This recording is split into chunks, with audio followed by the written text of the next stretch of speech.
Bonjour et bienvenue dans un nouvel épisode de India and Global Left. Si vous êtes nouveau sur l'émission, n'oubliez pas de vous abonner.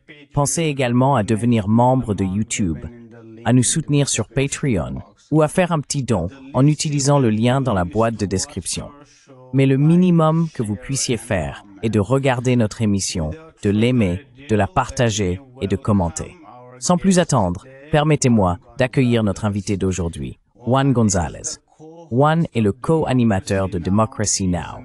C'est un journaliste d'investigation primé, une figure pionnière du mouvement médiatique latino aux États-Unis et un membre fondateur des Young Lords, une organisation révolutionnaire portoricaine qui a défié le racisme, la pauvreté et l'impérialisme américain dans les années 1960 et 1970. Poverty and US imperialism in the 1960s and the 1970s. He is also an author. His most famous Il est également auteur. Ses livres les plus célèbres sont Harvest of Empire, A History of Latinos in America et News for All the People. Juan, bienvenue en Inde et à Global Left. Oh, c'est un plaisir d'être ici avec vous. Il y a tant de choses à discuter. Je veux principalement me concentrer sur ce qui se passe avec la politique américaine sous la nouvelle administration.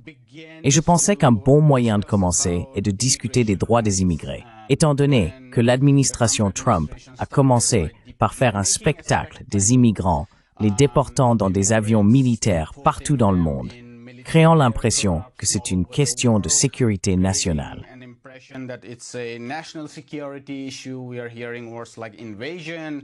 Nous entendons des mots comme invasion, et cela me rappelle votre livre Harvest of Empire, qui, si j'ai bien compris, soutient que les immigrants aux États-Unis, en particulier ceux d'Amérique latine, ne sont pas seulement des personnes traversant pour des opportunités économiques, mais sont créés par l'intervention des États-Unis, remontant aussi loin que la prise de contrôle du Mexique au milieu du XIXe siècle, s'intensifiant pendant la guerre froide.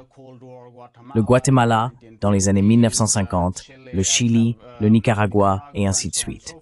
Ma question pour vous est, à quel point cela représente-t-il un revers, ce que nous voyons actuellement?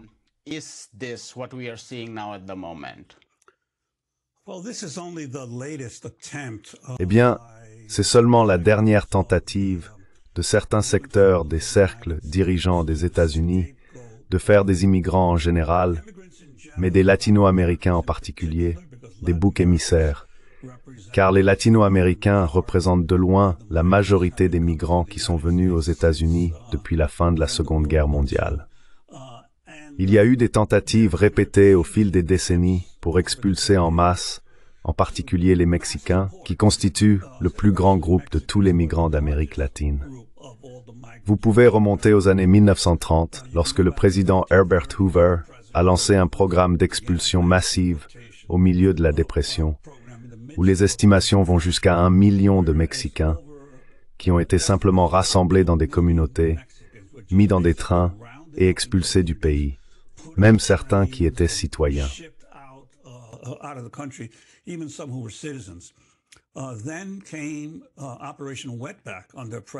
Puis vint l'opération Wetback sous le président Eisenhower dans les années 1950. La même chose. Il y avait des rafles dans les communautés mexicaines à travers les États-Unis et des déportations massives. Il y a eu les déportations qui ont eu lieu sous Clinton, puis Bush et Obama, où plus de 3 millions de personnes, dont beaucoup étaient supposément condamnées pour des crimes graves, selon de nouvelles lois fédérales adoptées par Bill Clinton ou signées par Bill Clinton, mais qui étaient en réalité coupables de délits mineurs, comme conduire en état d'ivresse et d'autres infractions mineures. Pourtant, plus de 3 millions de personnes ont été arrêtées aux États-Unis et expulsées du pays pendant cette période.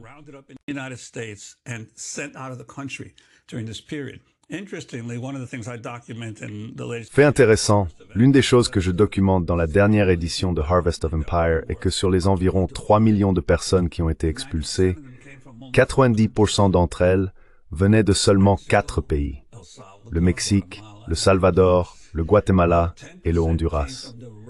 Les 10% restants venaient du reste du monde.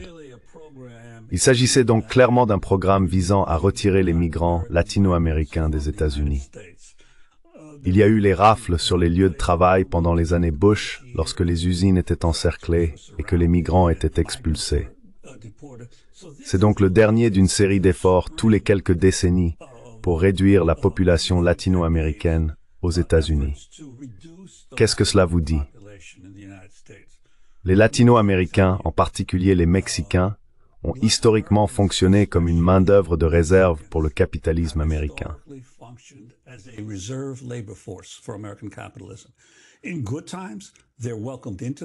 En période de prospérité, ils sont accueillis dans le pays comme main-d'œuvre à bas coût.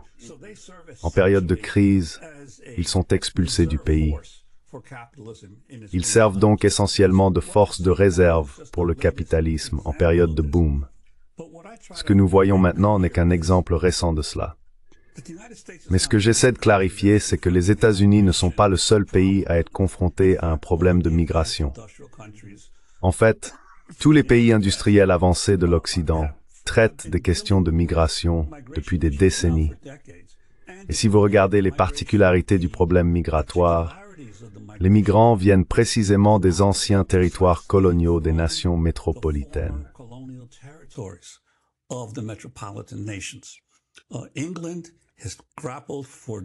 L'Angleterre a lutté pendant des décennies avec la manière de gérer l'afflux de Pakistanais, d'Indiens et de Jamaïcains. La France a traité avec des Algériens, des Tunisiens et des Marocains. L'Italie a fait face à un afflux de Libyens et d'autres Nord-Africains. L'Allemagne a vu un nombre significatif de Turcs. Et la réalité est que si vous regardez qui sont ces personnes, les Pays-Bas sont remplis de personnes des îles du Pacifique, parce que c'était les colonies des Pays-Bas, tout comme l'Algérie, la Tunisie et le Maroc étaient les colonies de la France. Donc en essence, ce qui s'est passé depuis la Seconde Guerre mondiale, c'est que les puissances coloniales ne s'attendaient jamais à cela. Elles s'attendaient à extraire les ressources du Sud global.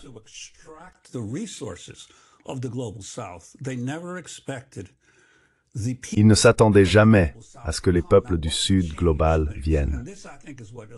Alors, qu'est-ce qui a changé les choses? Et cela, je pense, est souvent négligé. La Seconde Guerre mondiale a changé les choses. Toutes les puissances coloniales, pour vaincre le nazisme, ont enrôlé des millions de leurs sujets coloniaux dans leurs armées. Les Britanniques n'auraient pas pu gagner la guerre contre le nazisme sans les Indiens, les Pakistanais et les Birmans qu'ils ont intégrés dans leur armée. La même chose avec les Français enrôlant des Algériens et des Tunisiens, et avec les États-Unis enrôlant des Mexicains et des Portoricains. Aussi le travail non combattant. Ce ne sont pas seulement ceux qui ont combattu, mais aussi ceux qui ont fourni l'approvisionnement et la logistique pour ces efforts militaires.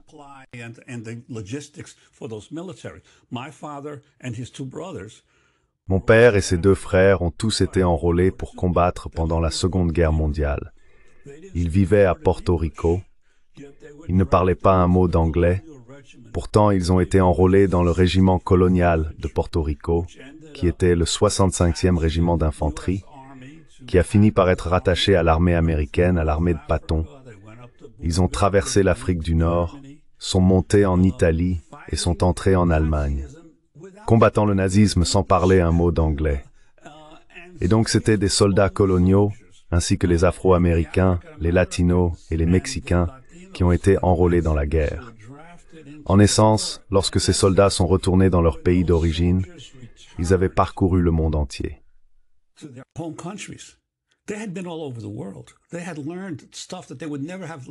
Ils avaient appris des choses qu'ils n'auraient jamais apprises en restant dans leur propre pays. Et ils sont revenus avec un sens de leurs droits et un sentiment de « Eh bien, nous avons combattu le nazisme, nous avons combattu le racisme, pourquoi ne pas traiter les problèmes dans nos propres pays ?» Vous pouvez donc retracer le développement, le point culminant du mouvement anticolonial, jusqu'aux vétérans de retour de la Seconde Guerre mondiale. Medgar Evers était un vétéran de la Seconde Guerre mondiale. Henry B. Gonzalez, qui était l'un des leaders de la communauté mexicano-américaine, était un vétéran de la Seconde Guerre mondiale. Ed Roybal, le premier député latino à Los Angeles depuis que les États-Unis ont pris le contrôle de la Californie, était un vétéran de la Seconde Guerre mondiale.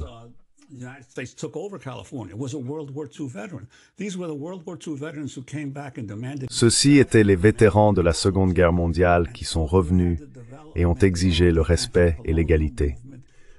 Ainsi, vous avez eu le développement du mouvement anticolonial qui a commencé dans les années 50 et 60 pour devenir une force irrésistible. Cependant, les puissances coloniales avaient maintenant établi des routes de transport, de commerce et de communication. Et donc, les migrants qui ont quitté ces pays se sont dirigés précisément vers leurs anciens maîtres coloniaux. Et c'est l'origine de toute la crise migratoire du monde moderne. Maintenant, bien sûr, il y a un nouvel ajout, qui est le résultat de toutes les guerres au Moyen-Orient que les États-Unis, la Grande-Bretagne et l'OTAN ont créées.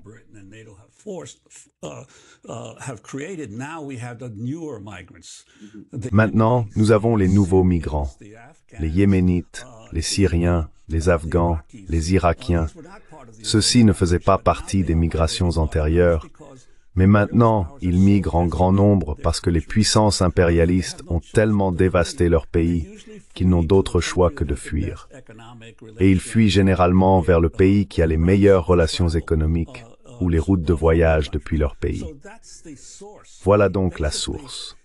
Fondamentalement, toute la crise migratoire du monde industriel avancé est le résultat direct du système colonial qu'ils ont établi au cours des siècles précédents et des écarts de richesse et d'inégalité qu'ils maintiennent jusqu'à aujourd'hui.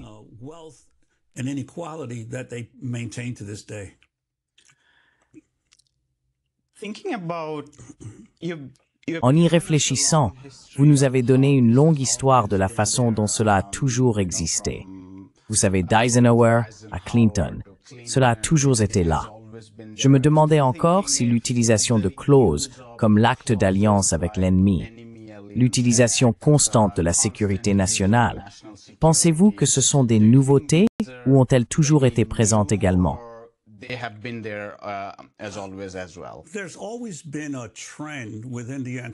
Il y a toujours eu une tendance au sein du mouvement anti-immigrant qui est virulement raciste et suprémaciste blanc, mais elle n'a jamais été la tendance dominante jusqu'à présent. Maintenant, on constate que la tendance dominante dans le mouvement anti-immigrant est celle de la supériorité raciale. C'est que les ordres non civilisés du Sud global menacent l'avenir de la civilisation occidentale. Ce sont les Bannon et ce sont les Stephen Millers, Curry, et ce sont eux qui diffusent actuellement le récit dominant.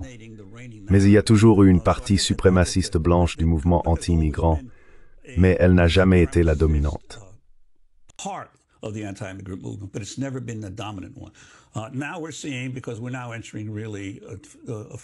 Nous voyons maintenant, parce que nous entrons dans une phase de fascisme aux États-Unis, la suprématie blanche comme un pilier du nouveau mouvement anti-immigrant.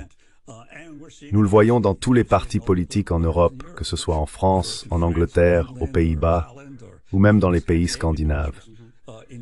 De plus en plus, et bien sûr en Italie et dans d'autres pays, la perspective suprémaciste blanche au sein du mouvement anti-immigrant devient dominante. Et cela crée donc un danger immense pour les migrants dans tous ces pays.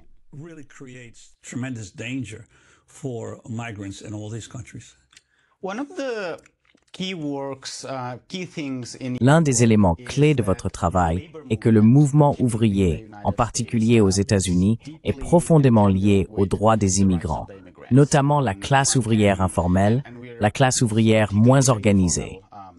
Et j'ai vu cela de mes propres yeux dans les quartiers de Chicago, des endroits comme Englewood. Vous y allez, principalement afro-américains et latinos, dont beaucoup ne parleraient même pas, comme vous l'avez dit, anglais. Pas les afro-américains, mais la population latino.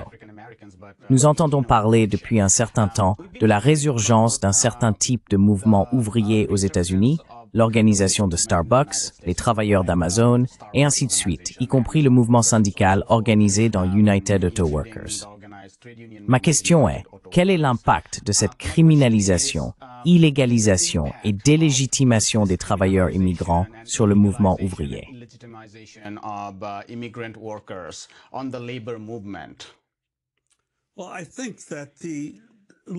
Eh bien, je pense que le mouvement ouvrier, heureusement, a abandonné la perspective anti-immigrant il y a environ 30 ans, car tout au long des années 1950, 1960, et même dans les années 1970, toutes les organisations syndicales étaient opposées à tout droit pour les travailleurs sans papier. Cela a commencé à changer. Même César Chavez et les United Farm Workers étaient opposés à l'arrivée de plus de travailleurs sans papier, parce qu'ils voyaient cela comme une baisse des niveaux de vie des travailleurs mexicains existants qui étaient ici, des travailleurs américano-mexicains qui étaient ici et des travailleurs philippins. Il y avait donc une longue histoire de sentiments anti-immigrants dans le mouvement syndical organisé.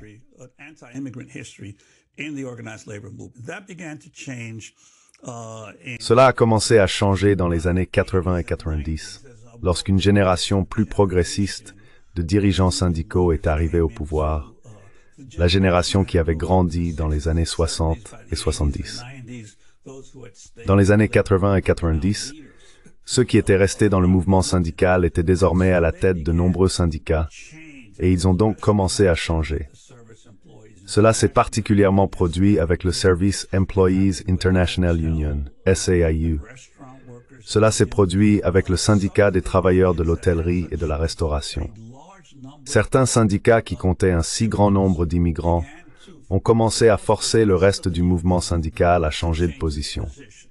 Par exemple, les métiers de la construction étaient autrefois fortement anti-immigrants, jusqu'à ce que les parties moins qualifiées du secteur de la construction deviennent largement immigrés, comme les ouvriers, le Laborers International Union of North America, l'IUNA.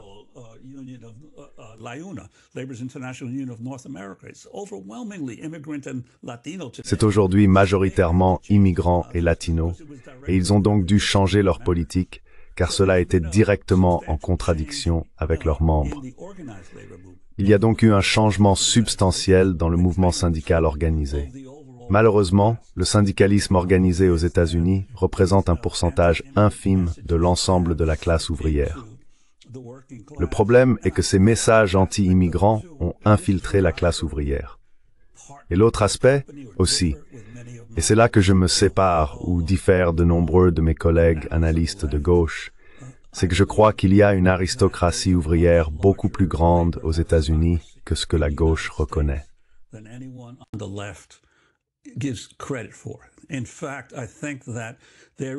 En fait, je pense qu'il y a une partie significative de la population américaine qui n'est pas mal informée.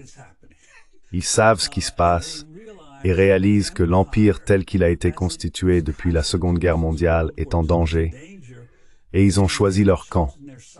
Les millions de personnes qui travaillent dans l'industrie de la défense aux États-Unis, qui gagnent bien leur vie en travaillant pour Lockheed Martin et pour Boeing et pour ces autres entreprises, savent exactement ce qu'elles produisent dans leur travail. Les millions de personnes qui sont employées dans l'armée, et pas seulement les 2 millions de travailleurs de la défense, mais aussi les travailleurs alliés.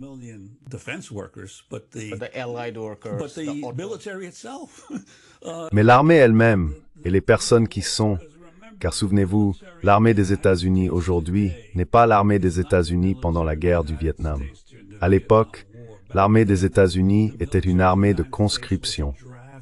Les gens étaient enrôlés, qu'ils le veuillent ou non, et ils y étaient pour une courte période. L'armée des États-Unis aujourd'hui est une armée professionnelle. Ce sont des personnes de carrière qui ont décidé qu'elles voulaient faire carrière dans l'armée. Et donc leur attitude envers l'Empire est très différente de celle des soldats qui ont été enrôlés pour combattre au Vietnam.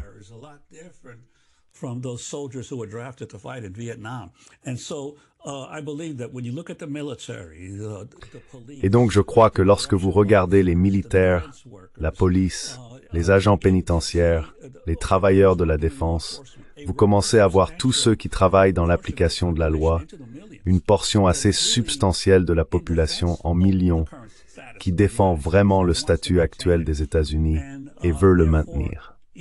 Par conséquent, même parmi la classe ouvrière des États-Unis, la classe ouvrière plus solide, il y a un avantage à être la classe ouvrière de l'empire régnant.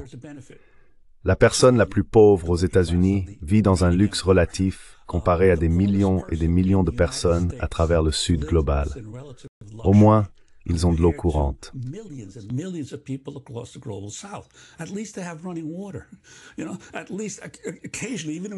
Tu sais, au moins occasionnellement, même quand ils sont sans abri, ils trouvent un endroit pour eux où ils ont du chauffage. Et donc, la réalité est que l'ensemble de la population des États-Unis, dans une certaine mesure, a vécu des miettes de l'Empire. Par conséquent, leur conscience politique n'est pas aussi radicale qu'on pourrait s'y attendre, même pour les échelons inférieurs de la classe ouvrière. Donc je pense que c'est pourquoi j'ai toujours dit que l'espoir de changement social et de progrès dans le monde n'est pas en Europe et n'est pas aux États-Unis. Ce sont les zones arrières du capitalisme mondial, même parmi les masses de travailleurs. Le véritable changement vient du Sud global.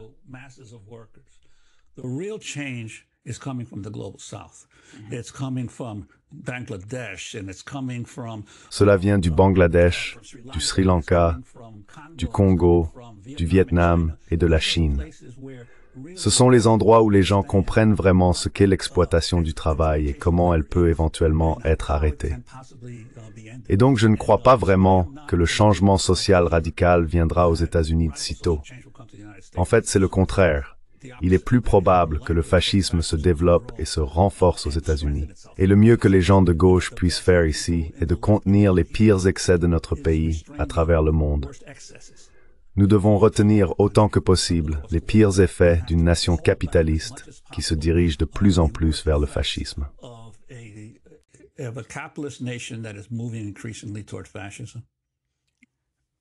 C'est très fataliste, et si vous voulez mon avis. Je ne pense pas que ce soit fataliste du tout. Je pense que c'est plein d'espoir, mais je pense que c'est une analyse réaliste des conditions auxquelles nous faisons face. Maintenant, l'autre point où je diffère de beaucoup de gens à gauche est dans mon sens de l'importance de la révolution chinoise et de l'essor de la Chine pour les perspectives de changement dans le monde. Vous savez, lorsque les États-Unis étaient à leur apogée, après la Seconde Guerre mondiale, en 1950, je pense, les États-Unis produisaient 80% de toutes les voitures dans le monde. 80% de toutes les voitures dans le monde étaient produites ici même. Et l'automobile est l'exemple par excellence de la consommation capitaliste moderne. Il n'y a pas de machine plus complexe à posséder pour la personne moyenne qu'une voiture, n'est-ce pas? Et aujourd'hui, je pense qu'il y a eu 95 millions de voitures vendues dans le monde l'année dernière. Non, en 2023. En 2023, 95 millions de voitures vendues dans le monde. 5 million cars sold in the world last year, in 2023. 2023, 95 million cars sold in the world. The United States produced about 10% of the cars. Les États-Unis ont produit environ 10% des voitures dans le monde. La Chine a produit 30% des voitures dans le monde. La Chine est de loin le plus grand producteur d'automobiles au monde aujourd'hui. En fait, elle a produit plus de voitures que les États-Unis, la Corée du Sud, le Japon et l'Inde réunis. Elle est donc le principal fabricant de la machinerie la plus complexe de la consommation moderne. Mais ce n'est pas le seul domaine, car au-delà de sa domination dans les automobiles quand on regarde les voitures électriques, la Chine est de loin le principal producteur de voitures électriques. C'est l'avenir de l'automobile.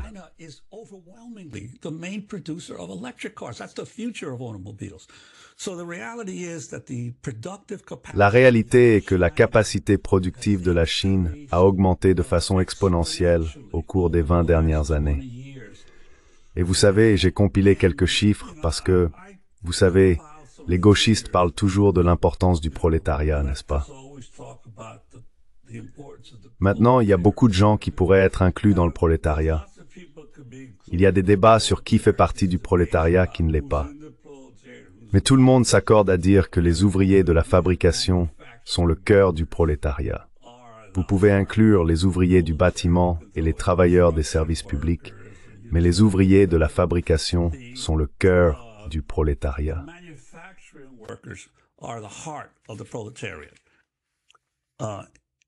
In 2023, En 2023, les États-Unis, la puissance économique dominante mondiale, comptaient 12,9 millions d'ouvriers d'usine. Cela les plaçait au 5e rang mondial en termes d'ouvriers d'usine. Au-dessus des États-Unis, et cela les gens ne le réalisent pas, se trouvait le Mexique. Le Mexique a aujourd'hui plus d'ouvriers d'usine que les États-Unis, avec 13,9 millions. Au-dessus du Mexique venait l'Indonésie, qui compte 15,8 millions d'ouvriers d'usine. Au-dessus de l'Indonésie, numéro 2 mondial, se trouvait l'Inde. L'Inde compte 18,4 millions d'ouvriers d'usine. Combien d'ouvriers d'usine la Chine a-t-elle? 120 millions. La Chine a aujourd'hui plus d'ouvriers d'usine que les 10 autres principaux pays du monde réunis. Et encore une fois, le Vietnam n'est pas si loin derrière.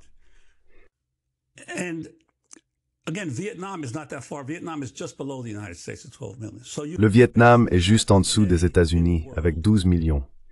Donc vous avez essentiellement aujourd'hui dans le monde 400 millions d'ouvriers d'usine. 132 millions d'entre eux, soit 33%, sont soit en Chine, soit au Vietnam. Qu'est-ce que cela signifie? Cela signifie qu'un tiers du prolétariat mondial vit aujourd'hui sous des économies socialistes. Ce sont des économies de marché socialistes, mais ce sont des économies socialistes. Donc, la réalité est qu'il y a déjà eu une énorme transformation du capitalisme, de sorte que le cœur central du prolétariat industriel dans le monde aujourd'hui se trouve en Asie de l'Est. C'est en Indonésie, au Vietnam, en Inde et en Chine. Et c'est le centre du prolétariat mondial. Par conséquent, toute l'organisation, pour moi, si vous êtes marxiste, toute l'organisation la plus importante est là où se trouve le prolétariat mondial. Et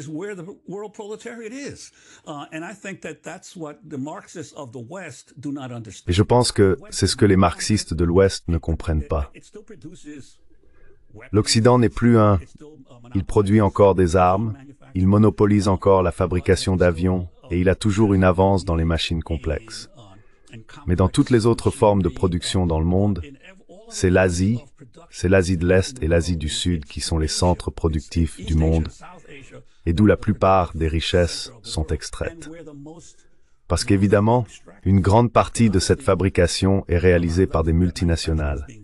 Évidemment, Apple est le meilleur exemple en Chine, mais Nike au Vietnam. Donc ce sont des multinationales, mais le prolétariat qui s'est développé a maintenant de plus en plus renforcé la puissance économique de ces pays. Et c'est la grande crise à laquelle Trump est une réponse.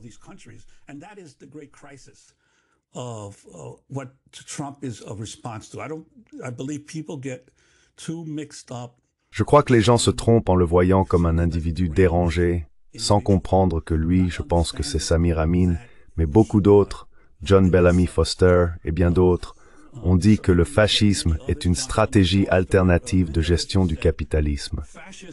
C'est une stratégie à laquelle on a recours lorsque le système est en crise et ne peut s'en sortir. Par conséquent, le développement du fascisme en Europe et aux États-Unis est en réalité une réponse à la crise du capitalisme. Nous parlions plus tôt avant l'interview de la vente de la dette. Le capitalisme monopolistique financier doit constamment augmenter le montant de la dette. Il ne suffit pas de simplement recouvrer la dette actuelle.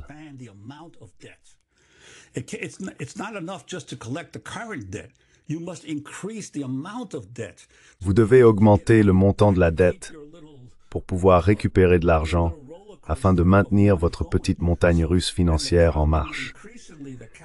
Et le problème croissant auquel le capitalisme est confronté est qu'il ne peut plus s'étendre davantage en termes de vente de dettes et d'extraction de ressources. Car de nombreux pays du Sud global développent désormais leur propre force économique. Et c'est le dilemme dans lequel ils se trouvent. Ils ne peuvent plus maintenir le niveau de profit auquel ils sont habitués. Donc ils doivent par conséquent se tourner vers la répression de leur propre population, ainsi que vers le militarisme et la guerre. Ainsi, ils répriment le niveau de vie aux États-Unis et en Europe.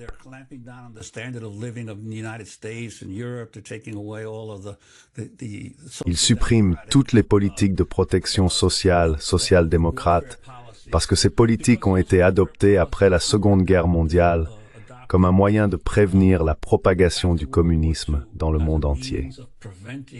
Ainsi, l'Europe a dit à ses classes ouvrières, qui comptaient de nombreux grands partis socialistes et communistes, « D'accord, nous vous donnerons cela. Nous vous donnerons de grandes pensions et nous vous donnerons, même en Allemagne, une représentation syndicale dans tous nos conseils d'administration. Et nous vous donnerons ces choses tant que nous pourrons maintenir le capitalisme. » Les États-Unis ont adopté une forme moins généreuse que Samir Amin appelle, je pense, le keynésianisme militaire. En ce sens qu'ils ont non seulement fourni un certain bien-être social à leur classe ouvrière, mais ont également assumé le rôle de défense militaire du capitalisme dans le monde entier.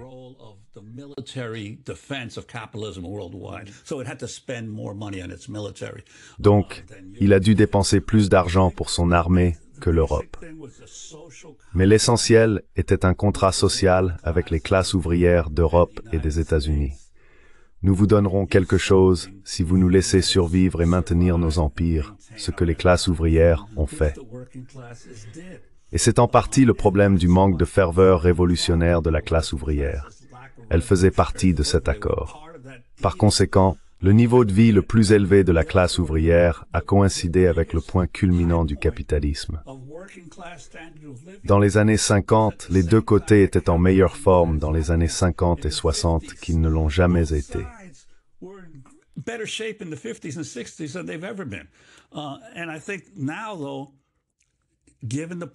Et je pense que maintenant, cependant, étant donné les problèmes de capacité réduite à exploiter le Sud global, les capitalistes monopolistiques ont réprimé leur propre peuple.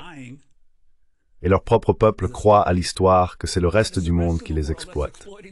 C'est le reste du monde qui profite d'eux. Ils croient au mauvais récit.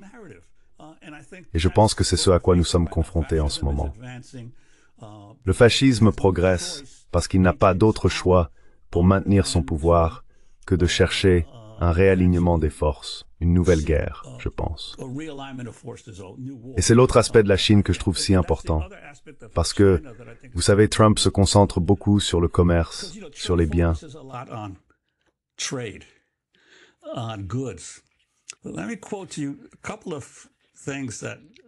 Permettez-moi de vous citer quelques éléments qui m'ont vraiment frappé dans mes recherches sur ce qui se passe. Voici une citation de l'Organisation mondiale de la propriété intellectuelle.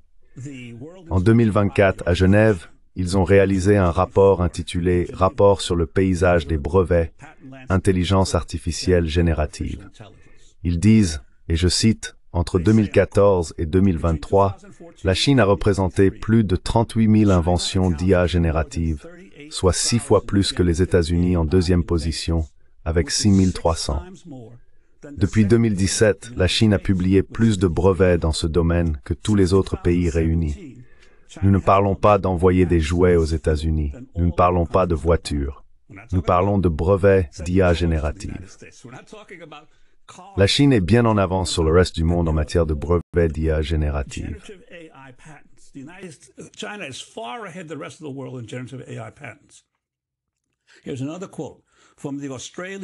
Voici une autre citation de l'Australian Strategic Policy Institute que le gouvernement australien a établi en 2001 et qui est en partie financé par l'armée australienne, sur un rapport qu'ils ont appelé le Critical Technology Tracker, qui tient des registres détaillés de 64 technologies critiques. Leur dernier rapport, en août 2024, fournit une évaluation sur 21 ans des pays qui dominent le développement des technologies critiques. Et ils ont déclaré, et je cite, « Ces nouveaux résultats révèlent un changement spectaculaire dans le leadership de la recherche au cours des 2 dernières décennies vers les grandes économies de l'Indo-Pacifique, menées par les gains exceptionnels de la Chine. Les États-Unis ont dominé dans 60 des 64 technologies entre 2003 et 2007.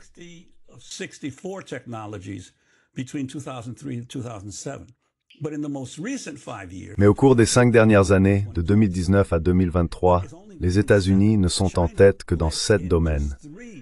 La Chine n'en menait que 3 à l'époque. Aujourd'hui, elle en mène 57. En moins d'une décennie, l'avance dans les technologies critiques dans le monde est passée des États-Unis à la Chine. Qu'est-ce que cela vous dit? Cela vous dit qu'une économie socialiste planifiée de manière centralisée est supérieure au chaos du capitalisme monopolistique. Et cela se démontre dans la vie réelle, en termes réels en ce moment. Et c'est le problème.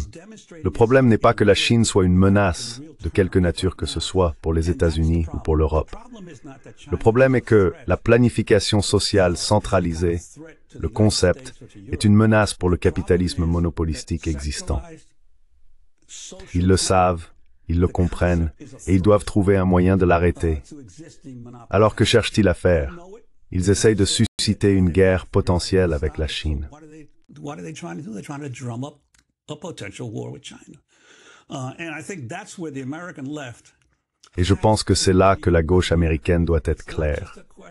Il ne s'agit pas seulement de combattre le fascisme, il s'agit d'arrêter la prochaine guerre impériale, qui sera une guerre contre la Chine.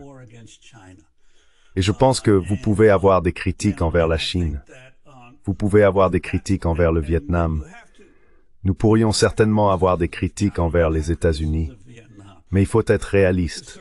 Qui menace qui dans le monde aujourd'hui? Combien de bases militaires les États-Unis ont-ils dans le monde? Combien la Chine en a-t-elle dans le monde? Combien de pays les États-Unis ont-ils envahis directement au cours des 34 dernières années? Vous avez mentionné certains en Amérique latine. Vous n'avez pas mentionné la République dominicaine, où 25 000 Américains sont intervenus en 1965 pour empêcher le peuple de la République dominicaine de mettre fin à une dictature, un coup d'État.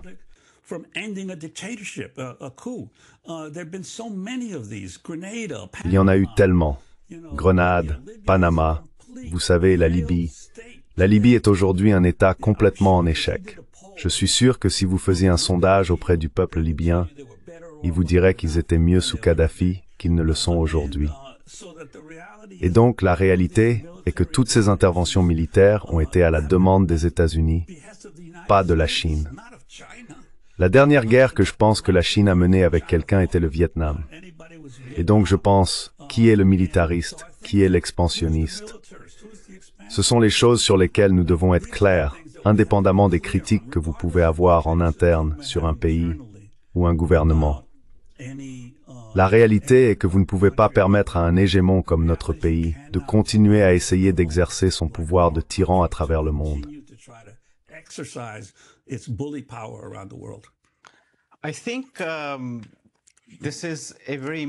Je pense que c'est un point très important. Nous avons récemment interviewé le professeur Mearsheimer et nous avons eu un grand débat sur la question de la Chine. Bien sûr, le professeur Mearsheimer n'est pas de gauche. Il prône une théorie du réalisme et il dit que l'ascension de la Chine ne serait pas pacifique. Et il parle de la nécessité pour l'Asie d'être polarisée, avec les États-Unis en tête de file. Mais il n'y a pas que des gens comme lui. Il y a beaucoup de personnes de la gauche américaine, comme vous l'avez dit, qui ont cette idée vague de l'autoritarisme et qui sont ensuite liées aux États dirigés par des partis communistes ou socialistes. Communist Socialist Party-led party states. We saw this, or we see this. Nous avons vu cela, ou nous le voyons encore aujourd'hui, dans l'évaluation de l'ex-Union soviétique. Nous voyons cela ad nauseam, dans l'évaluation de ce que la Chine dirigée par le PRC dirigé par le PCC a fait. Pourquoi pensez-vous que cette idée selon laquelle tout ce que fait la Chine est autoritaire persiste? Même si cela permet de contrôler la tyrannie de la classe des affaires, c'est qualifié d'autoritaire. Même si cela déplace des personnes de l'agriculture vers des sphères productives, sortant effectivement des millions et des millions de personnes de la pauvreté, c'est qualifié d'autoritaire. C'est un déplacement. Pourquoi ces récits sont-ils si efficaces ici? Why are these narratives so effective here? Because I think that Parce que je pense que c'est le livre de Domenico Losurdo, Le marxisme occidental, qui essaie d'aborder cette question. Le marxisme occidental s'est développé en raison de tant d'échecs en Europe des mouvements socialistes, y compris l'effondrement de l'Union soviétique, mais même avant cela, les diverses autres tentatives d'établissement de gouvernements socialistes en Europe. Une vision idéalisée s'est développée selon laquelle tous les partis politiques et toutes les tentatives de construire le socialisme sont également suspectes. Ce n'est pas tout à fait de l'anarchisme, bien que les anarchistes soient clairement opposés à ces organisations centrales institutionnalisées. Mais c'est presque un sentiment que le véritable critère de réussite d'une société est le degré de liberté individuelle qu'elle permet. Et cela s'accorde parfaitement avec le capitalisme, cette liberté individuelle de personnes très privilégiées. That individual liberty of very privileged people. La liberté individuelle au détriment du bien de l'ensemble de la société. Et aussi la méfiance envers quiconque prétend essayer de parler, d'organiser ou de travailler pour le bien commun. Je pense que c'est le piège idéologique dans lequel les gens tombent. Il y a aussi cette méfiance que tous les gouvernements sont corrompus. Oui, Mao Zedong a reconnu avec ses efforts clairement erronés pour lancer la révolution culturelle que même sous le socialisme, il y aura des tentatives de personnes pour en opprimer d'autres. Pourquoi? Parce que les croyances du capitalisme sont ancrées dans les gens depuis des générations. Elles ne disparaissent pas automatiquement. Il y aura donc toujours des personnes qui essaieront d'utiliser le pouvoir. Par conséquent, ce qu'il a tenté de faire avec la révolution culturelle était de trouver un mécanisme pour continuer à avoir une révolution, même sous le socialisme. Ils sont allés à l'extrême.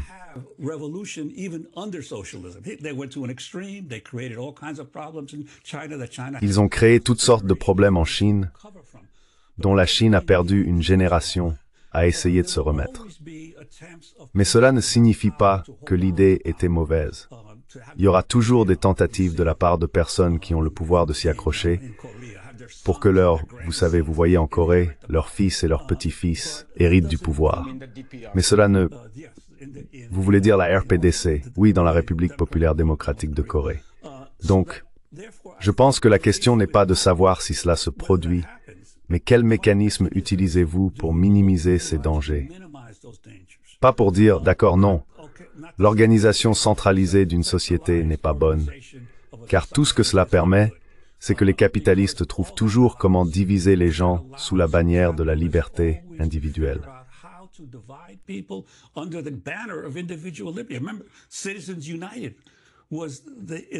Rappelez-vous, Citizens United est une affaire concernant les droits des entreprises, n'est-ce pas?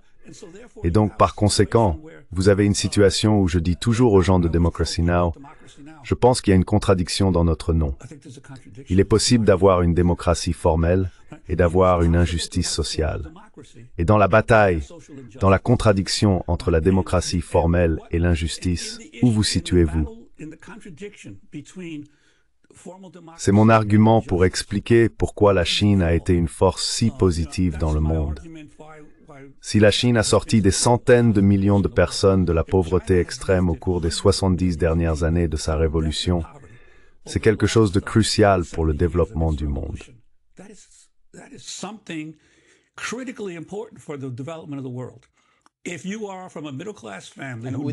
Si vous venez d'une famille de classe moyenne et sans guerre impériale, et si vous venez d'une famille de classe moyenne qui n'a jamais souffert de la faim, qui n'a jamais connu l'insécurité de ne pas avoir de maison, il est facile pour vous de parler de liberté individuelle. Mais pour la personne qui a été sauvée de la faim et de la famine, la question de votre droit individuel de parler lors d'un rassemblement est vraiment secondaire par rapport au fait qu'elle vit une vie meilleure. Donc vous ne pouvez pas assimiler la liberté individuelle à la justice sociale. Et si les deux entrent en conflit, je préférerais toujours me ranger du côté de la justice sociale plutôt que de la liberté individuelle.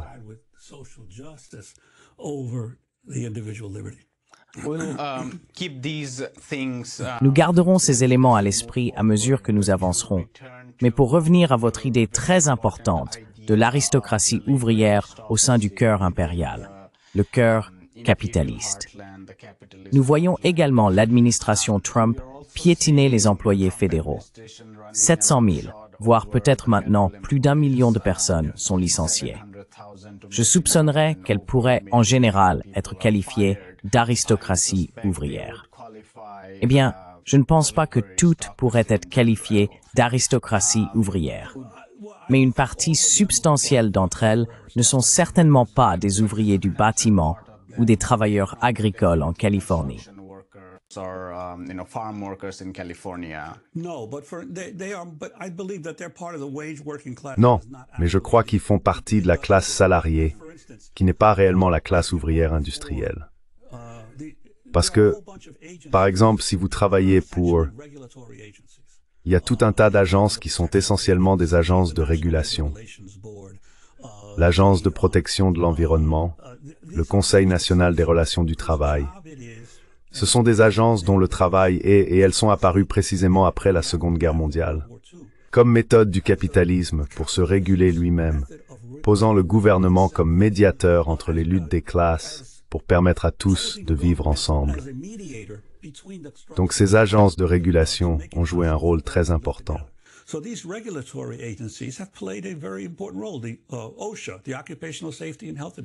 L'OSHA, l'administration de la sécurité et de la santé au travail, veille à ce que les travailleurs sur les lieux de travail travaillent dans des conditions sûres.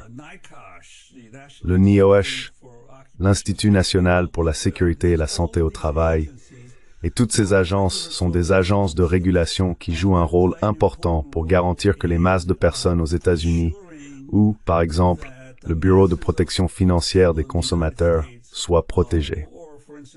Toutes ces agences sont des agences de régulation pour contrôler les pires excès du capitalisme. Je ne considérerais donc pas les travailleurs de ces agences comme faisant partie d'une aristocratie ouvrière parce qu'ils ne bénéficient pas directement de l'Empire.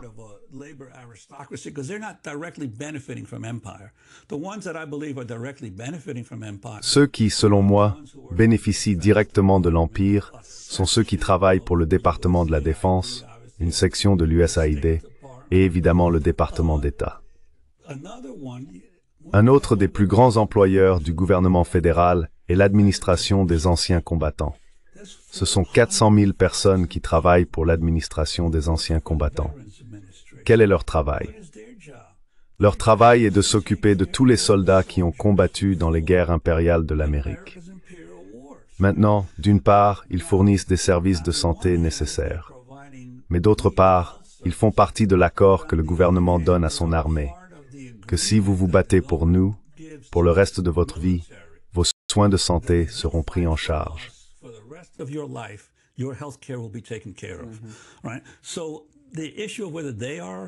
Donc la question de savoir s'ils font partie de l'aristocratie ouvrière, je pense qu'une grande partie de cela, définir les classes, est vraiment un art plus qu'une science.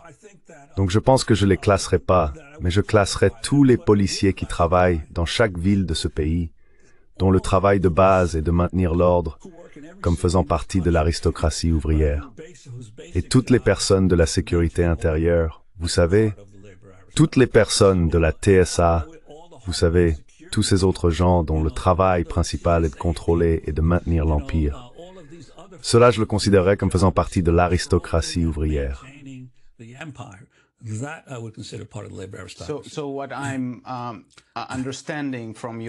Ce que je comprends de votre classification, ce n'est pas nécessairement vos niveaux de salaire ou votre statut social, mais comment vous participez à la consolidation de l'Empire. D'accord. Je pense que là où je voulais en venir, c'est que je devrais peut-être aborder la question de l'administration Trump nuisant à la classe des affaires elle-même. Un impact massif de cette guerre économique imprudente et des milliers de milliards de dollars effacés des marchés. Et cela continue. Il y a eu ce très bref éclat de reprise lorsque cette pause a été déclarée, mais il s'est évanoui en une journée parce que les gens ne savent pas ce qui se passe dans les 90 jours.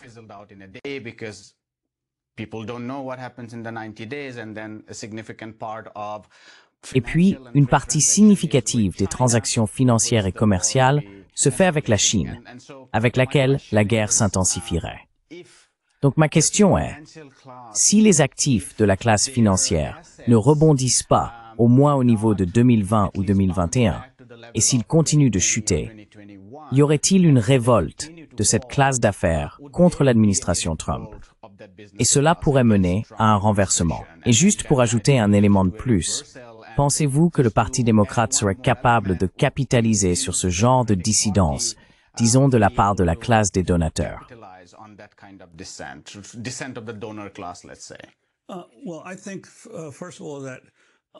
Eh bien, je pense tout d'abord que oui, il y a un bouleversement énorme dans certains secteurs de la classe ouvrière américaine en ce moment. Mais j'ai l'impression que tous ces bouleversements et crises mènent inévitablement à une plus grande concentration de la propriété, et que cela va se produire dans cette situation également, que ceux qui sont les plus faibles ou moins connectés aux décideurs finiront par être sacrifiés, mais que d'autres en bénéficieront. Et rappelez-vous, une grande partie des gains du marché boursier au cours des 10 ou 15 dernières années a tourné autour des 7 magnifiques, le secteur technologique. Oui, le secteur technologique. Ce sont eux qui stimulent vraiment tous les gains du marché boursier.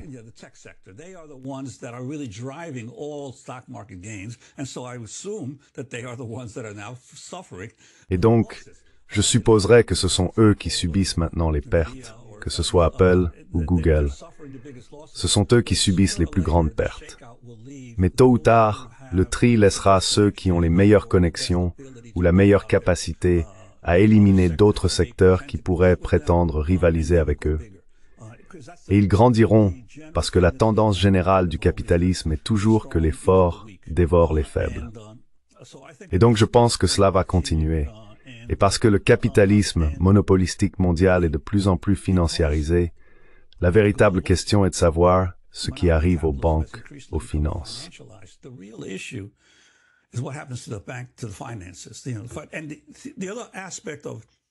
Et l'autre aspect du capitalisme, auquel la plupart des gens ne prêtent pas beaucoup d'attention, est que le capitalisme aux États-Unis a connu un changement structurel majeur au cours des 20 dernières années, passant des entreprises cotées en bourse aux sociétés de capital investissement.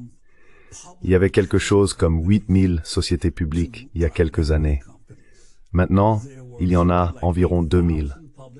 Et au moins, les sociétés publiques avaient une certaine apparence de structure démocratique. Elles avaient des assemblées d'actionnaires, elles avaient des rapports annuels ou trimestriels, il fallait déposer des documents auprès de la SEC, il fallait organiser des réunions du conseil d'administration. Vous aviez tout cela, les attributs d'une sorte de gouvernance démocratique. Maintenant, les sociétés de capital investissement sont toutes des dictatures. Même au sein des entreprises cotées en bourse, les parts de capital investissement sont énormes. Par exemple, pensez à la part de Vanguard et BlackRock dans Microsoft. Exactement. Ou Apple.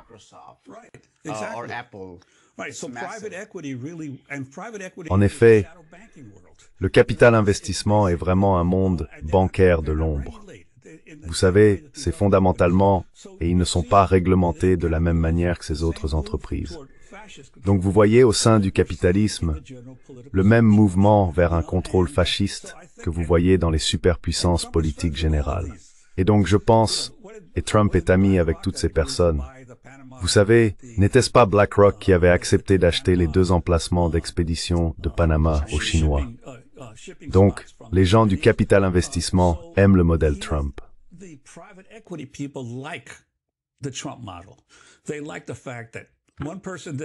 Ils aiment le fait qu'une personne ordonne ce qui doit se passer et que tout le monde suive les instructions.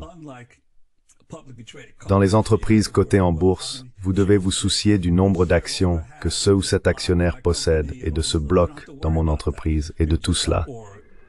Vous n'avez pas à vous en soucier. Ou ce que la SEC va dire à propos de mes prochaines transactions ou avec qui je vais fusionner. Non, avec le capital investissement, c'est une question de contrôle direct. Donc je pense que le capitalisme lui-même devient progressivement plus fasciste dans ses opérations. Et cela s'accorde parfaitement avec le modèle de gouvernance de Trump. Mais je pense que les plus grands finiront par avaler les plus petits dans le remaniement.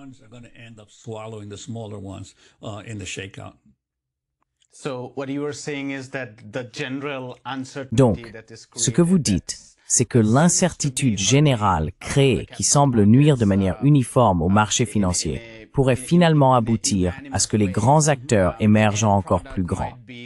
Oui, même si temporairement Larry Fink peut être très préoccupé par, vous savez, des milliards et des billions de capitaux propres qui disparaissent, le résultat final serait qu'il en sorte renforcé.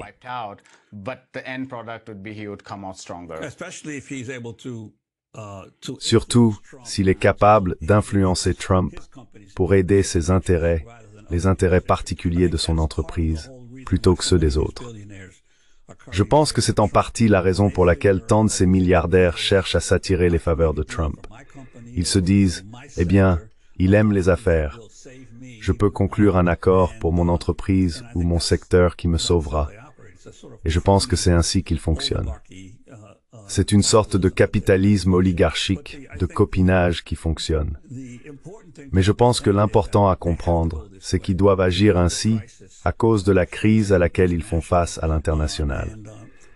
Et vous savez, parce que le problème avec les tarifs, c'est que la Chine a fait face aux tarifs sous Trump la première fois et a adopté une politique pour réduire son exposition aux États-Unis.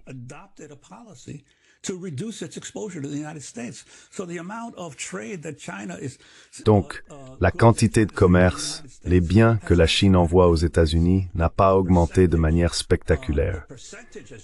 Le pourcentage a chuté de manière spectaculaire parce que la Chine a réalisé qu'elle était vulnérable. Alors elle a commencé à bouger. C'est l'avantage d'une économie planifiée. Vous pouvez agir beaucoup plus rapidement lorsque vous êtes confronté à une menace. Et je pense que les États-Unis vont continuer. Et aussi ce que la Chine a fait, c'est qu'elle a continué à permettre aux entreprises de se déplacer vers d'autres pays. C'est pourquoi, vous savez, le Mexique est probablement en meilleure forme économique qu'il ne l'a été depuis des décennies. Il est en meilleure forme économique et le nombre de Mexicains sans papier aux États-Unis a chuté de manière spectaculaire ces dernières années. Pourquoi cela? Eh bien, parce que AMLO est arrivé et il a augmenté les salaires minimums. Il a permis aux syndicats de s'organiser. Il a donné plus de droits aux travailleurs.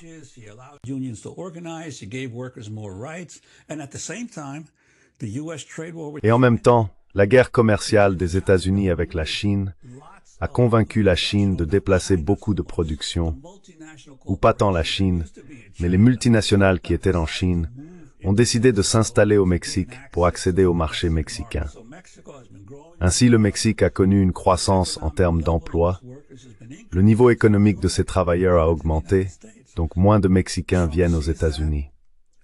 Trump voit cela, alors maintenant il doit se demander, eh bien, que vais-je faire? Je ne peux pas simplement imposer des tarifs à la Chine. Je dois les imposer au Vietnam. Je dois les imposer au Cambodge. Je dois les imposer au Mexique. Je dois les imposer partout ailleurs où la fabrication chinoise migre. Mais l'objectif ultime est la guerre avec la Chine, la guerre économique avec la Chine. C'est vraiment de cela qu'il s'agit.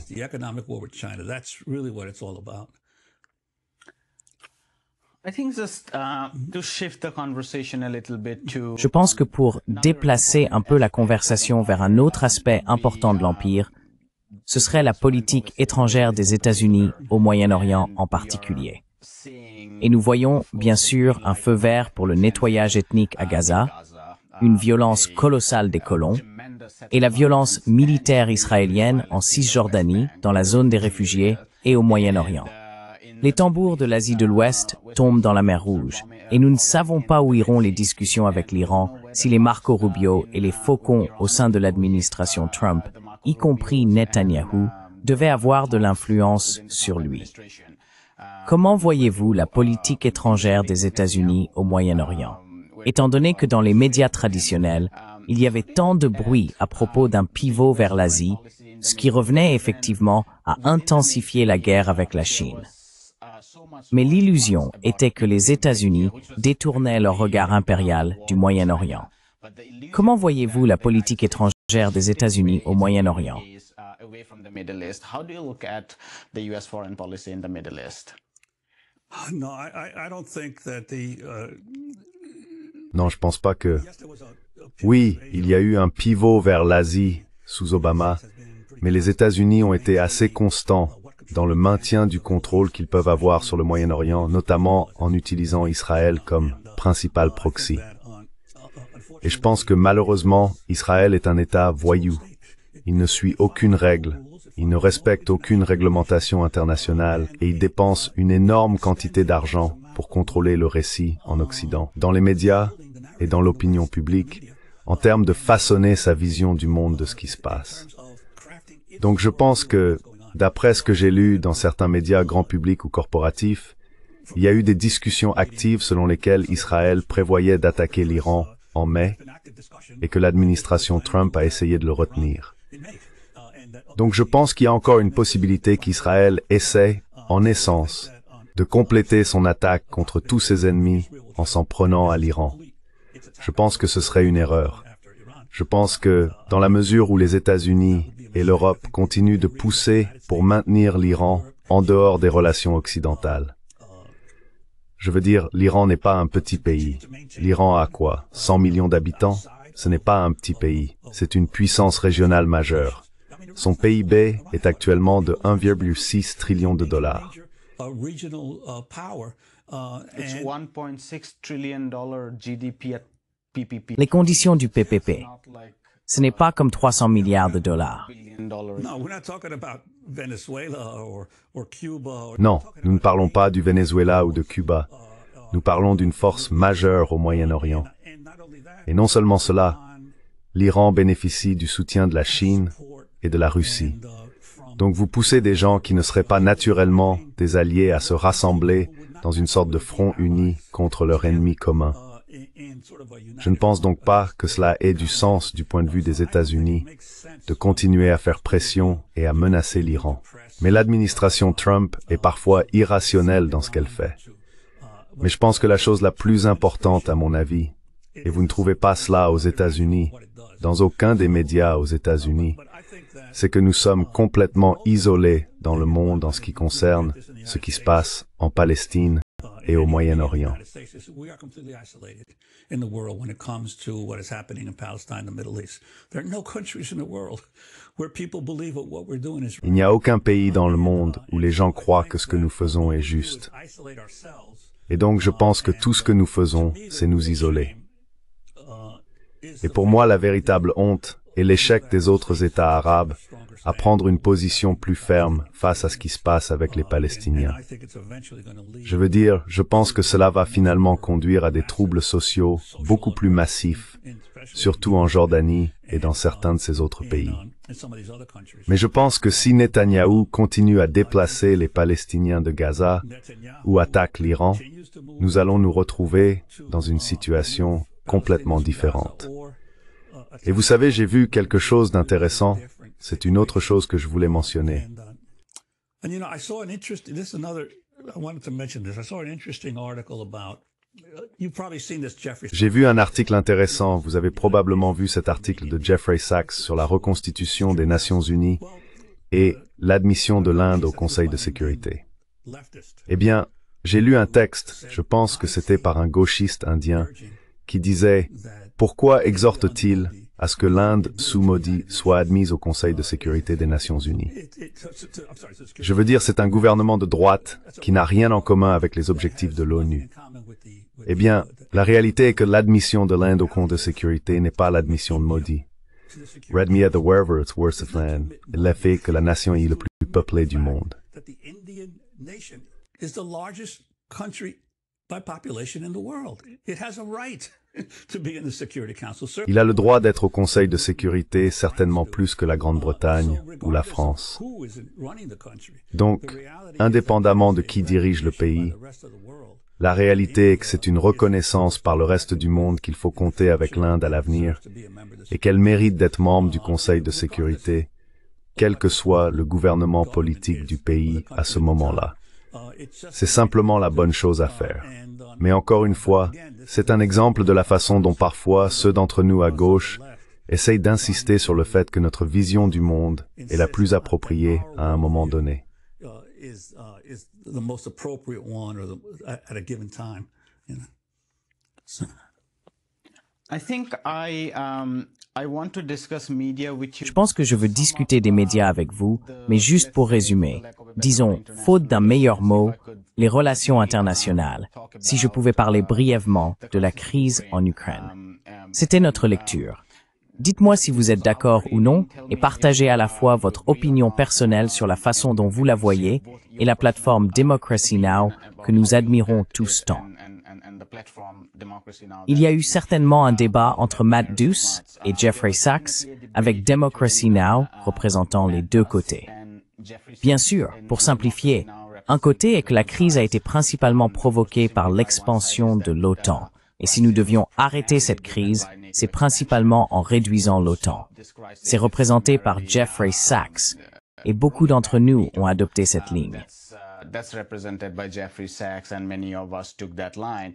There's the other side which says that yes, NATO. Il y a l'autre côté qui dit que oui, l'expansion de l'OTAN est mauvaise, mais néanmoins, la guerre de Poutine est la guerre de Poutine, dans le sens où elle n'a pas été provoquée.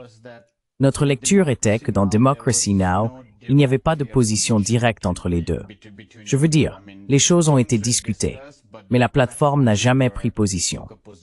Bien sûr, contrairement à la Chine, la Russie est différente, car en interne, elle n'est pas très inspirante. Comment voyez-vous ces choses? Et partagez-vous si vous êtes d'accord avec notre lecture et tout ce que vous avez à dire.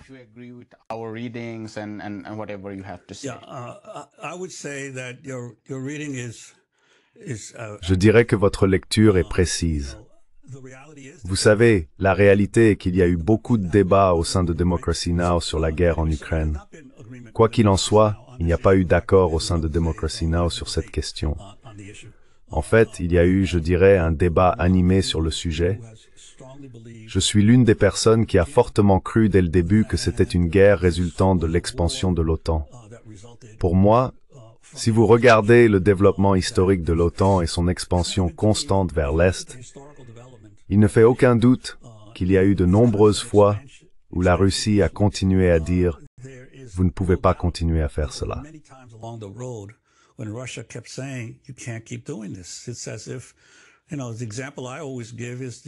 C'est comme si l'exemple que je donne toujours est celui des États-Unis et de la crise des missiles de Cuba en 1962.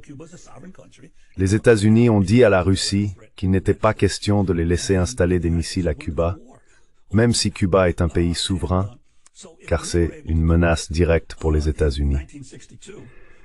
Et les États-Unis étaient prêts à entrer en guerre pour cela.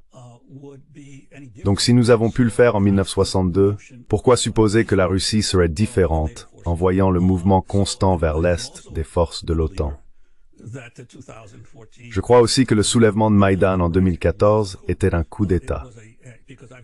Je n'ai jamais vu, et j'ai été là depuis longtemps, des politiciens américains comme John McCain et Victoria Nuland et d'autres se rendre dans un pays et rencontrer des manifestants dans les rues défendant les manifestants contre leur propre gouvernement.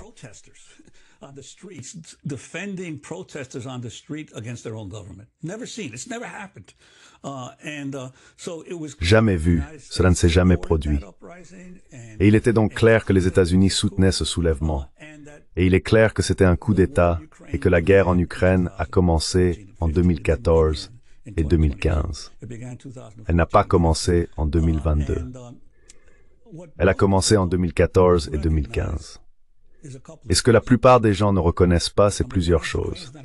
Premièrement, l'Ukraine n'est pas un petit pays. L'Ukraine est la deuxième plus grande nation par territoire en Europe, après la Russie. C'est la deuxième plus grande en Europe. Deuxièmement, lors de l'effondrement de l'Union soviétique, l'Ukraine avait une population de 50 millions de personnes. En 2022, l'Ukraine avait une population de 40 millions de personnes. Avant la guerre avec la Russie, l'Ukraine avait perdu 10 millions de personnes en population. Cela signifie que la crise qui s'est produite en Ukraine après la fin du socialisme est une crise énorme Trang Jagbreino et des millions d'Ukrainiens fuient le Mali. was an enormous crisis that forced millions and millions of Ukrainians to flee the country. That had nothing to do with Russia. That had to do with the pillaging of Cela n'avait rien à voir avec la Russie. Cela avait à voir avec le pillage de l'Ukraine qui s'est produit sous le capitalisme et la privatisation. L'Ukraine était le cœur industriel de la Russie, de l'ancienne Union soviétique. Donc c'était un acteur économique majeur qui a été décimé avant que Poutine n'envoie des troupes en Ukraine. L'Ukraine est une cible des États-Unis depuis des décennies. Depuis la chute de l'Union soviétique, de nombreux grands dirigeants aux États-Unis ont dit que l'Ukraine est la clé. Si nous parvenons à éloigner l'Ukraine de la Russie, elle perdra un pouvoir énorme. Donc je pense que Poutine, je ne pense toujours pas que Poutine aurait dû envahir, mais je comprends complètement les raisons pour lesquelles il l'a fait. Et c'est une guerre par procuration de l'Occident contre la Russie. Parce que, je veux dire, ne nous trompons pas.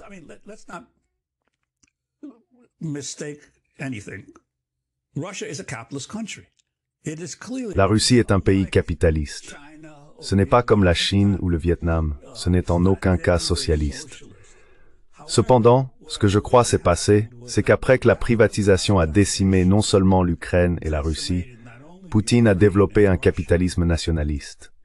Il a dit, nous allons avoir le capitalisme dans ce pays, mais nous n'allons pas vous laisser continuer à piller notre pays. Nous allons construire nos propres capitalistes locaux. Alors, il a construit un capitalisme local en Russie. Et c'est ce que l'Occident n'a pas aimé. L'Occident aimait Poutine tant qu'il permettait aux entreprises américaines et britanniques et aux autres de venir exploiter les ressources. Une fois que Poutine a dit non, vous êtes allé trop loin, vous avez pris trop de notre richesse.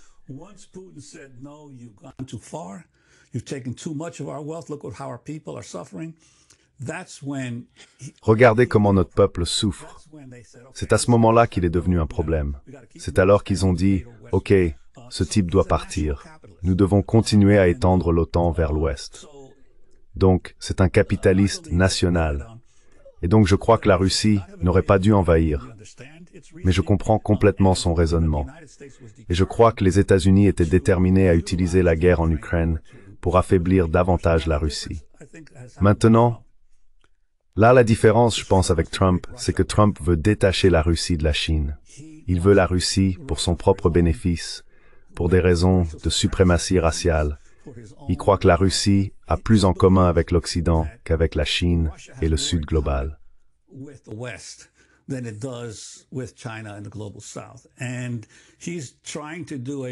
Et il essaie de faire un Nixon à l'envers. Vous savez, Nixon a essayé de détacher la Chine de la Russie, et maintenant il essaie de détacher la Russie de la Chine. Et il pourrait réussir. Je ne pense pas. Je ne pense pas, parce que je crois que Poutine comprend que Trump est une présence temporaire. Vous ne savez pas ce qui va se passer. C'est le chaos du capitalisme. Il n'y a rien de prévisible dans le capitalisme, parce que c'est un système d'opération tellement chaotique. Vous ne savez jamais ce que le prochain président ou la prochaine administration va faire. Donc, vous devez adopter une vision à long terme, ce que je pense que les Chinois ont fait pendant des années.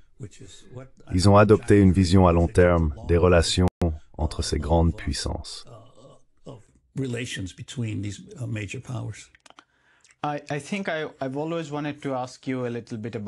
Je pense que j'ai toujours voulu vous poser quelques questions sur les médias, étant donné que cela a été si central pour vous et comment nous vous avons perçus.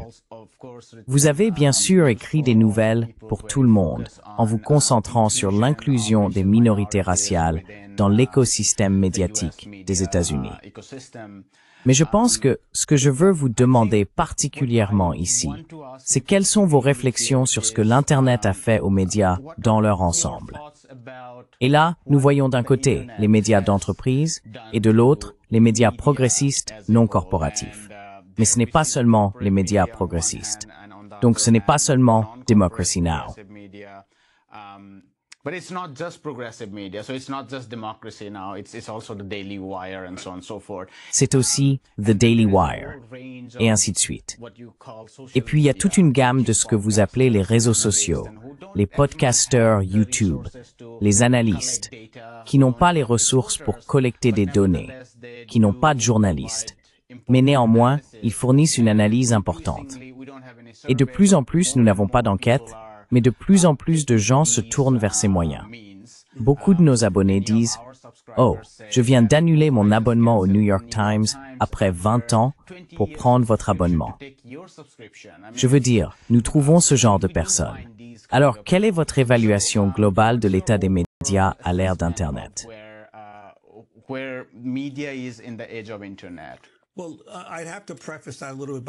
Eh bien, je devrais commencer par vous donner la critique générale.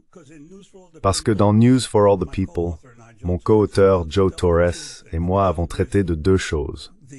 Nous avons abordé l'histoire de l'exclusion des minorités raciales et ethniques des médias traditionnels, mais nous avons également traité de la création du système médiatique lui-même. Et nous avons notre propre théorie du développement des médias. En nous appuyant sur le travail que Paul Starr a réalisé il y a des décennies dans son livre The Creation of the Media, Political Origins of Modern Communications. Mais nous l'avons, je pense, poussé un peu plus loin, parce que son livre se terminait seulement en 1945. Il n'a jamais écrit la suite qu'il était censé écrire. 1945, he never wrote the sequel that he was supposed to write. But our viewpoint is that Notre point de vue est que le système médiatique aux États-Unis s'est développé initialement parce que les premiers journaux en Angleterre, aux États-Unis, en France et dans d'autres pays européens étaient en grande partie achetés uniquement par l'élite, par les prêtres et les classes éduquées de la période coloniale. Ils étaient en grande partie des feuilles d'information parmi l'élite pour les informer de ce qui se passait dans les affaires. Surtout dans l'Amérique coloniale, les premiers journaux étaient Public Occurrence à Boston en 1690 et le Boston Newsletter. Ils étaient des feuilles d'information pour les colons sur ce qui se passait parmi les Amérindiens et parmi les peuples asservis, vous savez, pour maintenir le contrôle. enslaved people, so to maintain control.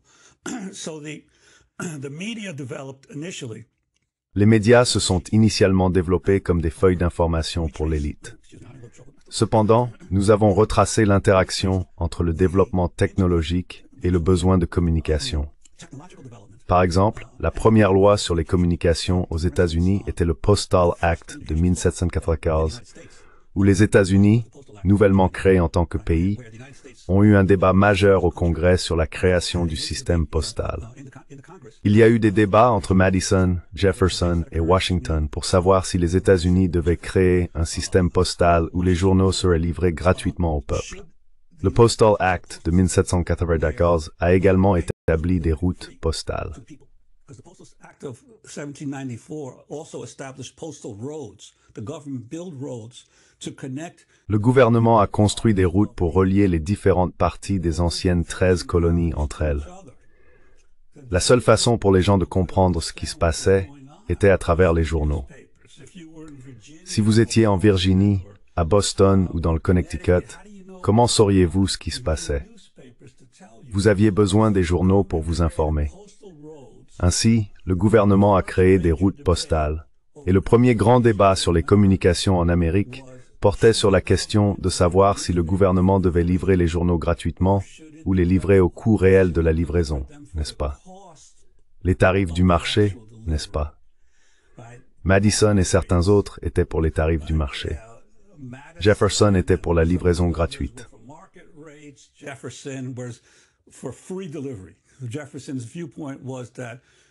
Le point de vue de Jefferson était que pour maintenir le pays, un pays nouvellement formé sur de si grandes distances, le gouvernement devait assurer la diffusion maximale possible d'informations parmi ses citoyens.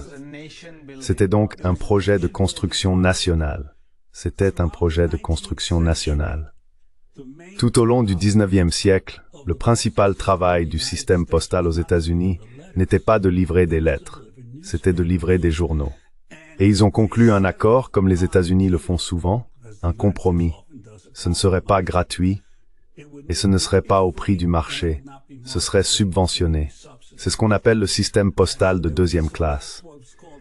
La deuxième classe est la livraison de magazines et de journaux, à un tarif inférieur à celui de la première classe, qui existe encore aujourd'hui.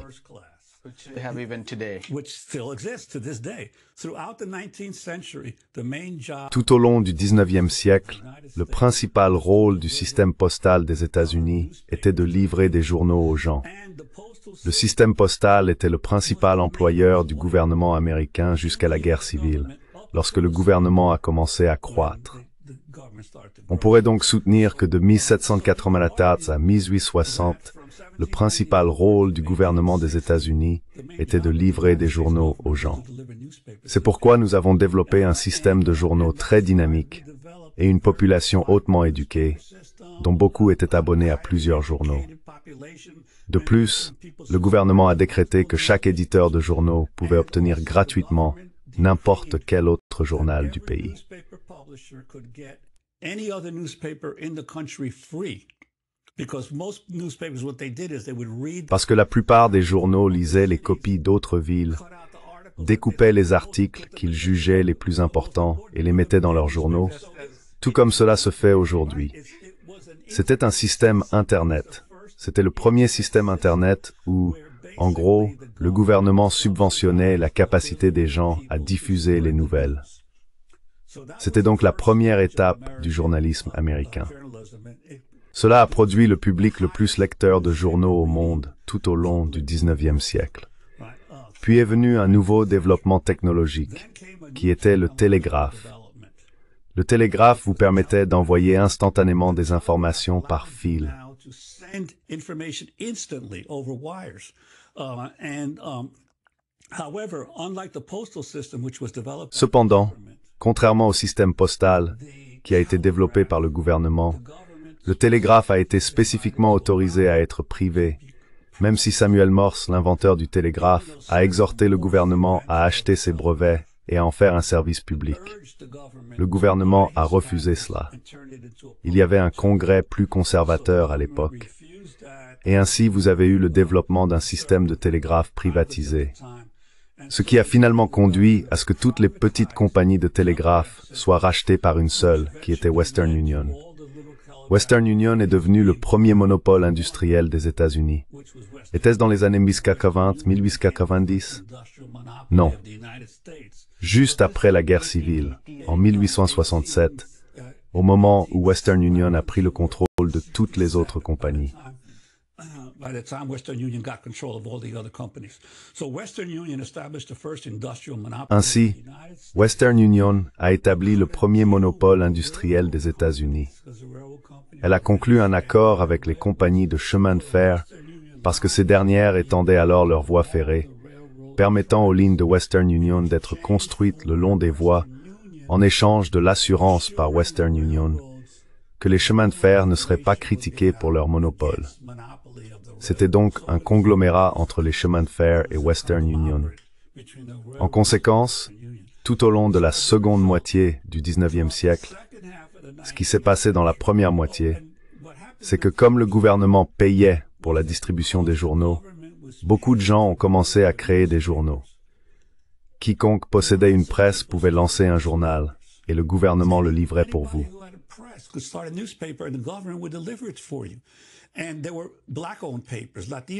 Et il y avait des journaux appartenant à des Noirs, des journaux appartenant à des Latinos, des journaux amérindiens. C'était une grande démocratie qui s'est développée. Mais ensuite, ce qui se passe, c'est que Western Union contrôle les lignes de transmission et commence à facturer des prix très très élevés par mot pour transmettre toute dépêche. En conséquence, petit à petit, seuls les grands journaux pouvaient contrôler leur information. Ils ont établi des monopoles avec l'AP dans chaque ville afin que seuls un ou deux journaux dans chaque ville puissent recevoir les dépêches de l'AP via Western Union. Et ainsi, vous avez eu l'essor d'un système d'information plus centralisé qui s'est développé à la fin du 19e siècle. On est passé d'un système décentralisé au début du 19e siècle sous les journaux à un système centralisé sous le monopole Western Union AP. Western Union AP monopoly. But then a new technology developed in the early 20th century. Mais ensuite, une nouvelle technologie s'est développée au début du XXe siècle, la radio. La radio a de nouveau démocratisé le flux d'informations, car tout jeune avec une opération de radio amateur pouvait commencer à transmettre. Et vous aviez une nouvelle ère d'information démocratisée qui s'est développée. Dans les années 1920 et 1930, la culture de masse américaine a émergé. Jusqu'en 1927, le gouvernement sous Herbert Hoover a pris le contrôle à la demande de quelques grands réseaux de radio, CBS et NBC, et ils ont créé le Federal Radio Communications Act de 1927, suivi par le FCC Act de 1934, qui a centralisé la radio sous le contrôle des réseaux. NBC et CBS, et finalement ABC, ont été créés pour essentiellement contrôler le flux d'informations.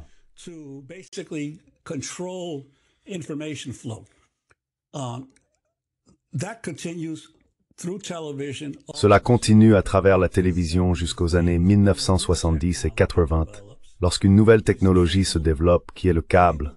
La télévision par câble arrive. Ce n'était plus diffusé, c'était maintenant avec des lignes coaxiales. Et encore une fois, vous avez un développement florissant des médias démocratisés sur le câble. Et cela continue pendant un bon moment, jusqu'à ce que Clinton arrive en 1996 avec la loi sur les télécommunications de 1996, qui non seulement permet à toutes les entreprises de câble de centraliser le contrôle, de sorte que Comcast et quelques autres contrôlent désormais tous les systèmes de câble aux États-Unis, mais établit ensuite la base pour la privatisation de l'Internet en développement. Car jusqu'à ce moment-là, l'Internet était financé par le gouvernement. La National Science Foundation était essentiellement des universités se connectant entre elles.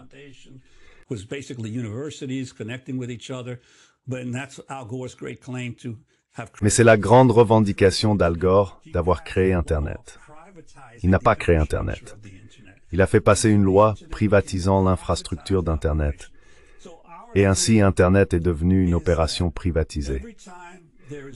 Donc notre théorie est que chaque fois qu'il y a une nouvelle technologie de communication, cela bouleverse l'ordre existant de la communication de masse. Cela oblige le gouvernement à intervenir et à rédiger de nouvelles règles sur la manière dont les gens dans une démocratie industrielle recevront leurs informations. Parfois, les citoyens gagnent, parfois ils perdent. Parfois, il y a une ouverture démocratique, mais presque toujours, il y a une fermeture et une centralisation de l'information. Et c'est le combat dans le système médiatique américain.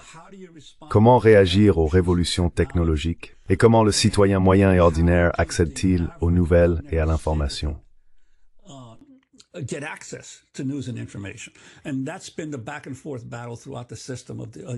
cela a été la bataille incessante à travers le système des médias américains.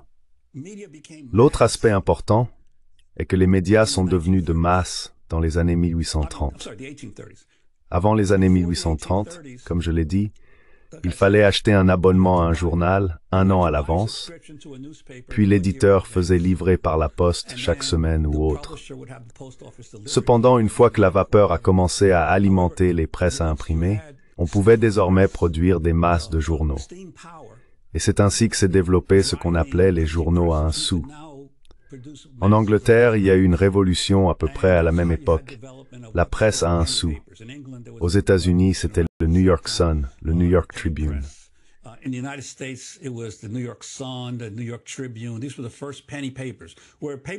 Ces journaux étaient les premiers à 1 sou, où les journaux n'étaient plus livrés par la poste.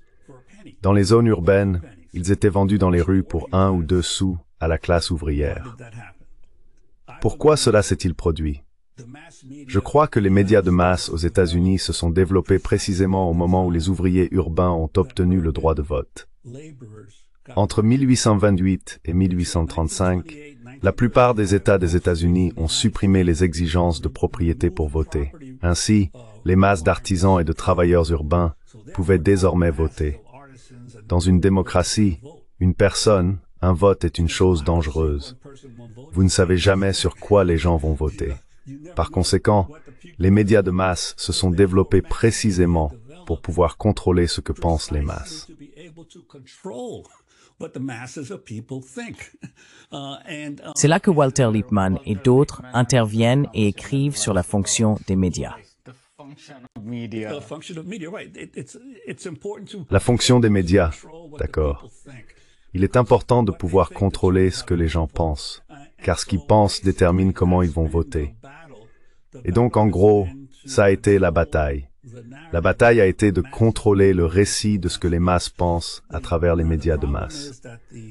Maintenant, le problème est que les médias alternatifs ont également grandi parallèlement aux médias commerciaux. Vous aviez la presse ouvrière des années 1830. Vous aviez les muckrakers des années 1890, qui publiaient principalement dans des magazines.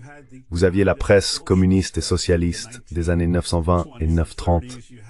Vous aviez la presse de la nouvelle gauche des années 60 et 70. Et maintenant, vous avez tous les médias alternatifs. Vous savez, Intercept, Common Dreams, Alternet, Democracy Now!, The Nation, tous ces autres. Ils font partie de la presse alternative, qui a toujours eu un œil distinct, contraire au récit commercial dominant. Counter to the dominant commercial narrative. But both streams of Mais les deux courants des médias pendant 200 ans ont systématiquement exclu les personnes de couleur. no African, very few Très peu d'Afro-Américains ont travaillé dans les médias jusqu'aux années 1960, non seulement dans les médias commerciaux, mais aussi dans les médias alternatifs. alternative media. Very Très few. peu. However, Cependant, en conséquence, les Afro-Américains ont développé leurs propres journaux. Les Latinos avaient plus de 100 journaux en langue espagnole aux États-Unis avant la guerre civile. language newspapers in the United States Et les journaux en langue chinoise, les journaux amérindiens, ils ont tous développé leur propre presse séparée parce qu'ils étaient systématiquement exclus des autres. American papers, Ainsi, il y a eu 3 courants de la presse américaine: they were systematic. les médias corporatifs et commerciaux, There have been three les médias alternatifs et dissidents, corporate and tous deux majoritairement blancs, alternative, et ensuite la presse par les personnes de couleur. mostly white, and then the press by people of color. Community based. You know, most of them community based. Basés sur la communauté. Vous savez, la plupart d'entre eux étaient basés sur la communauté, mais certains sont devenus assez grands, vous savez, comme le Pittsburgh Courier, l'Amsterdam News et le Chicago Defender. The last name now, but J'oublie le dernier nom maintenant, mais la plupart des grandes villes avaient des journaux noirs majeurs dans les années 30, 40 et 50. so we try to cover all Et donc nous essayons de couvrir tout cela, à la fois chacun des presses, comment elles se sont développées, mais surtout comment le système s'est développé. that's the system Parce que je pense que cette analyse systémique est vraiment la plus importante, important one. qu'il s'agit d'une bataille constante entre la technologie, la politique gouvernementale et les groupes de citoyens de différentes classes qui se battent pour savoir quelles seront les règles du nouveau système d'information, n'est-ce pas? The rules of the new information system, right? The internet was doomed. Internet était condamné dès qu'il a été privatisé. Julian Assange, Et si vous lisez le petit livre de Julian Assange, Cypherpunks, the internet, Julian Assange, il y a 15 ans, disait que l'Internet s'est transformé en la plus grande plateforme, le plus grand danger de contrôle humain jamais conçu, car il a reconnu très tôt qu'il allait devenir un outil de surveillance, un outil de contrôle. a tool of control. Et vous pouvez avoir toutes sortes de personnes qui produisent du contenu sur Internet. Mais la question est, On the internet, qui va le lire? but the Comment accumuler suffisamment de lecteurs pour faire une différence qualitative dans l'opinion publique? eyeballs to make a Les grandes entreprises médiatiques contrôlent toujours les canaux. Tout le monde pousse du contenu à travers les canaux, mais les grandes entreprises médiatiques contrôlent les canaux. Everybody's pushing stuff through the pipes, but the major media companies control the pipes. They determine what gets seen with their algorithm. Ils déterminent ce qui est vu avec leurs algorithmes, que ce soit Apple ou Facebook ou autre. Or whatever. Ils contrôlent ce qui est vu et ce qui ne l'est pas. So, you know, Donc, as long as you're willing to tant que vous êtes prêt à accepter que tout ce que vous produisez, et il y a de superbes choses produites tout le temps, all the time. la diffusion et la découverte sont toujours contrôlées par les grands acteurs. Dissemination system. Et non seulement la diffusion est contrôlée par les grands acteurs, mais tout ce que nous faisons est suivi. By the big players. Comme je le disais à mes étudiants quand j'enseignais le journalisme, Google en sait plus sur vous que vous-même, parce que vous ne savez pas où vous étiez il y a 4 mois, à 5 heures de l'après-midi à cette date, Google le sait, grâce à vos données GPS. Ils savent exactement où vous étiez, n'est-ce pas? GPS data. They know exactly where you were, right? And you don't remember Et vous ne vous souvenez pas combien de fois vous avez attrapé un rhume, mais Google le sait, car chaque fois que vous attrapez un rhume ou avez un problème, vous faites une recherche pour un remède ou ceci ou cela. Donc ils en savent plus sur vous que vous ne le savez vous-même. Et ils ne se contentent pas de le monétiser, mais le potentiel pour le gouvernement de pouvoir ensuite vous profiler et savoir exactement ce que vous pensez par les sites que vous visitez, les recherches que vous faites. Ils savent exactement tout, quel genre de personne vous êtes ou quelles sont vos croyances politiques, juste par vos recherches. Donc oui, c'est un outil de démocratisation, mais c'est un outil de contrôle total. Et la preuve en est que chaque fois qu'il y a un soulèvement majeur, l'Internet est coupé. Tous les gouvernements savent comment couper l'Internet immédiatement. all governments know how to take down the internet immediately and how to track people and who to go look for. Comment suivre les gens et qui aller chercher en fonction de ce qu'ils savent sur vous.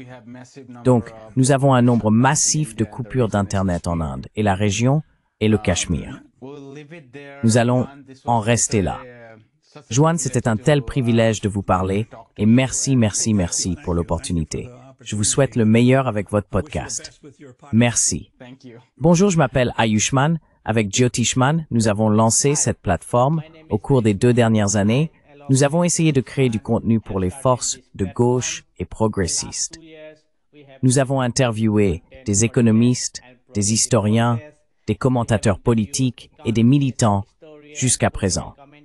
Si vous avez aimé notre contenu jusqu'à présent et souhaitez que nous construisions une archive pour la gauche, j'ai 2 demandes pour vous. Veuillez envisager de faire un don pour la cause. Le lien est dans la description ci-dessous.